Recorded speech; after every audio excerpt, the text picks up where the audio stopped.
My TNA Lockdown 2013 pay-per-view review. The pay-per-view small there a little while ago. As far as my thoughts of this show, I thought this was a very good pay-per-view from TNA. Saw a number of good matches on here. Now, was every single match great on here? No, but you had a number of matches that were fairly good. You had the three main matches, the matches that were inside the steel cage, the Lethal Lockdown match, the main event, and even the West Briscoe and Kurt Angle match wasn't that bad.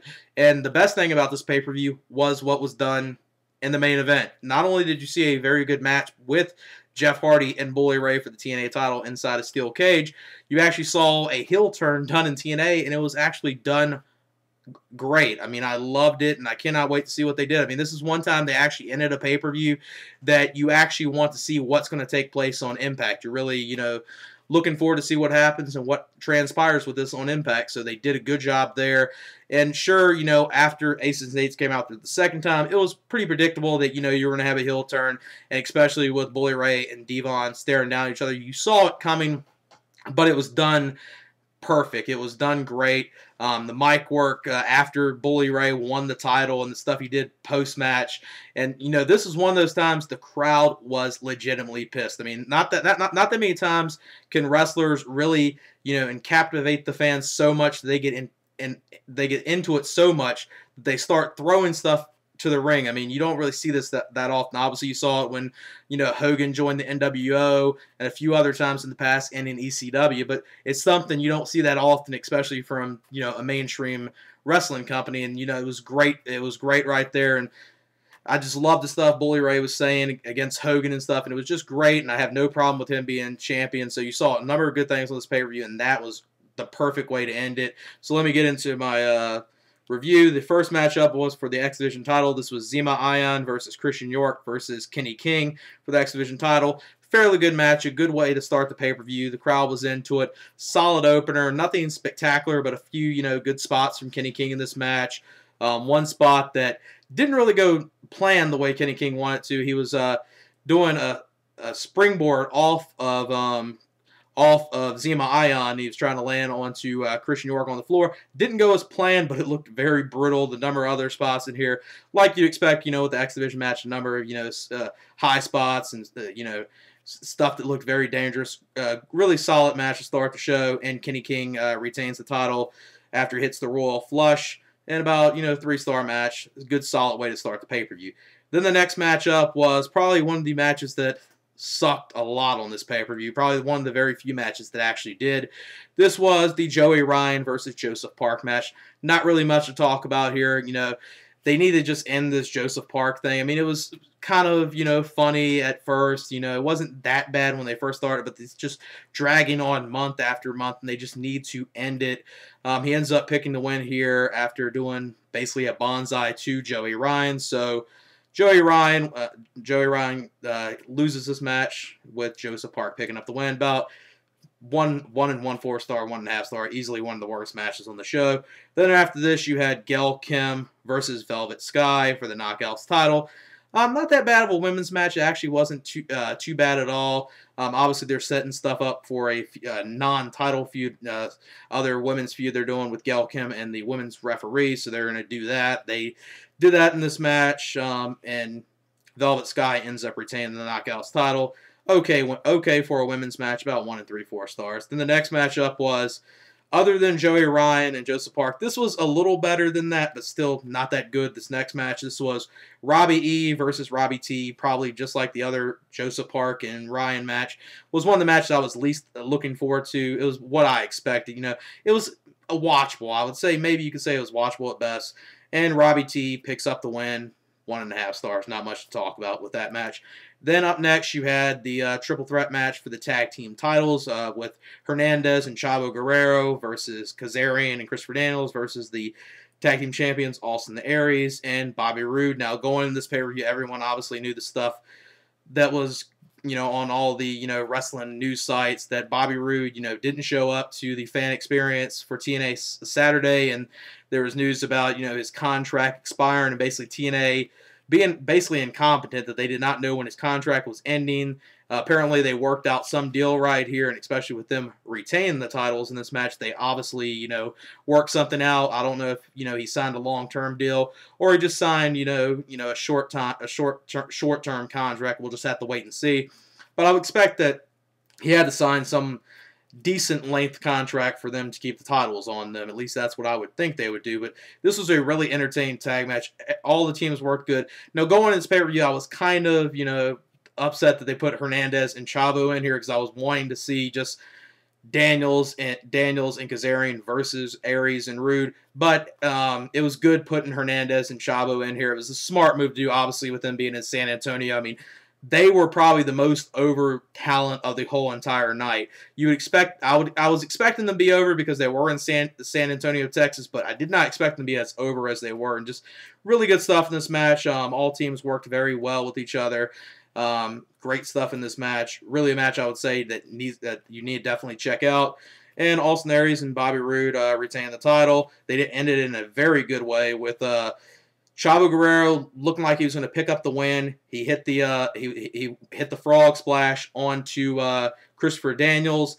But while he was hitting the frog splash, he got tagged by Bobby Roode. So Roode basically came in there, stole the win. So Bobby Roode and Austin Aries retained the titles in a cheap fashion. Very good way for them to retain, and they did, tease it that it looked like, Hernandez and Chavo was going to win. So I'm glad they didn't go with, just for the cheap pop and because they're in San Antonio. I'm glad they didn't go with the route with them, with Hernandez and Chavo winning the titles. Thankfully, Aries and Roode retained the titles. Very good tag match. I would say one of the best matches of the night. Probably 3.5 stars, really entertaining match. Then the next matchup really surprised me. I wasn't really expecting much from it. This was the first of the 3 matches that were inside the steel cage. This was Wes Briscoe versus Kurt Angle inside of a steel cage. This was really good. I mean, it wasn't that bad. I mean, Wes Briscoe, obviously he's still pretty green in the ring, but I think, Kurt Angle obviously has praised him in the past a lot, so I'm thinking, Angle knows that he has some potential, and Angle pulled him through a good match here, and I liked the way they ended this match. Now, this didn't have, the real crazy spots, of Angle doing a flip off the cage. You didn't see that in this match. Really, the only huge spot you saw from Kurt Angle's here was him hitting the German suplex off the top rope to Wes Briscoe. That was really the biggest spot in this whole match. He obviously hit the Angle slam and stuff like that. But at the end of this match, it was looking like Kurt Angle was going to walk out the cage. He walked out of the cage. The referee was down, so he didn't see Kurt Angle exit the cage.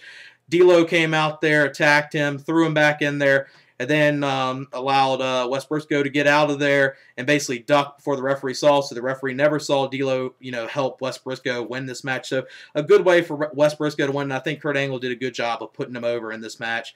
About 3-star match, fairly solid match with Kurt Angle and Wes Briscoe. But then the next matchup was the Lethal Lockdown match. This was Aces and Eights versus Team TNA. On Aces and Eights, you had Mr. Anderson, Knux, Garrett, Bischoff, Doc, and Devon versus Team TNA, which had Magnus, Samoa Joe, Eric Young, James Storm, and Sting. It started off with Mr. Anderson and Magnus. Fairly decent start to the match. Then, obviously, the heels, Ace and Eights, got the advantage. So then out came Knux. They, double teamed Magnus. Then came Samoa Joe. Then you saw some good stuff with Samoa Joe and Magnus working as a tag team. Then out came Garrett Bischoff, so Ace and Eights got the advantage again. Then next member of Team TNA was after Samoa Joe was Eric Young. Eric Young got a big pop when he came out there. And then after that it was Devon. So really surprised that Devon came in there 4th. I thought they might have saved him for the last spot on Aces and Eights. And then James Storm was the 4th member of Team TNA. And then Doc came out, the last person on Aces and Eights. And obviously everyone knew the last member of Team TNA was going to be Sting. Sting came out there with 2 trash cans filled with weapons, brought him in the ring for about a few minutes. It was just melee in there. Team TNA, they were just beating the hell out of Aces and Eights. Then Aces and Eights finally got the advantage against them. Then it was looking like they were going to tease something at the end because I thought maybe they would have done it in this match. Thankfully, they didn't have, Samoa Joe or Sting turn, but it kind of looked like that when they did the thing with Eric Young at the end. But Eric Young goes up at the top. He hits the elbow, picture perfect elbow off the top, and he wins it for Team TNA. Very good brawl. Very good team lethal lockdown match. Really picked up, obviously, when Sting came out there in the last, 5-10 minutes of this match was really entertaining. So it was good for that. And it was a good type of war game style match. Those type of matches, I'm pretty much a fan of almost any of them anyways. I'm kind of a mark for those matches anyway. So that match I would probably give, 3.5, maybe 3.5 stars. Really, one of the, other than tag match so far, obviously one of the better matches of the show. Then the main event was Bully Ray versus Jeff Hardy for the TNA title inside the steel cage. This match, obviously with you obviously knew with these two they would have very good chemistry, which they did. This was a really entertaining match, good back and forth action, great stuff from Bully Ray and Jeff Hardy in this match. I mean, you saw a holy shit moment in this match with Jeff Hardy. He was trying to basically exit the cage.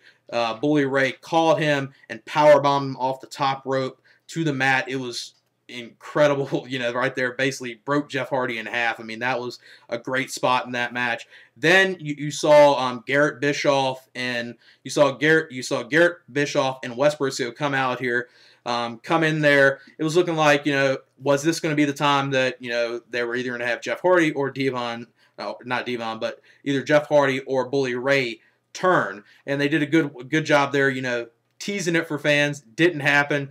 You saw Bully Ray and Jeff Hardy work together, threw him outside the cage. Then they went back, fought with each other, back and forth action for a while. Then you saw at the end, Hogan came out there. Hogan was, telling Bully Ray, and Brooke Hogan was out there. This was like the one part I was like, went down a little in the match because I was like, God damn it, Hogan, you have to get involved. But they did something at the end that I loved a lot, though. Then you saw Aces and Eights come out there. They all climbed at the ring. And on the one side where Bully Ray was, Devon was there. Them two were staring at each other. He handed Bully Ray a weapon.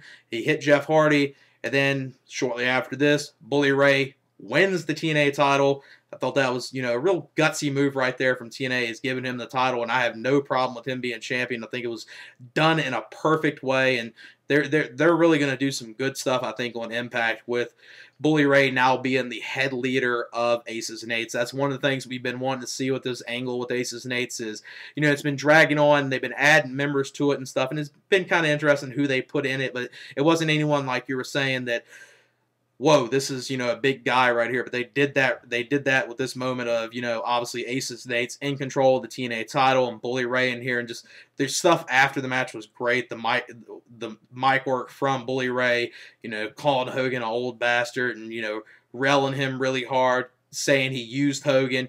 Used Hogan, screwed Brooke Hogan. Just great stuff right there. Great main event. Great ending. Probably one of TNA's best endings of a pay-per-view in a long time, because a lot of past TNA pay-per-views have had good main events be ruined by terrible endings, but this was one of those times you had a very good main event and even a better ending to the show. As far as the match with them two, I'd probably give it, 3.5, 3 3/4 stars, but definitely a pay-per-view I would say is worth checking out. You saw a really entertaining main event on this pay-per-view with a great heel turn, probably one of TNA's best heel turns and stuff they did in a while after and to end the show. The Lethal Lockdown match was good. Wes Briscoe and Kurt Angle was fairly good. You saw a good TNA Tag Team title match, and the opener was good. So really, other than Robbie E and Robbie T and the Ryan and Park match, those are really the only bad things on here. So it's definitely a pay-per-view I would say is worth checking out. I'll probably give the pay-per-view overall probably about an 8 out of 10, maybe even an 8.25 out of 10. So that's it for my TNA Lockdown 2013 pay-per-view review. All right, peace.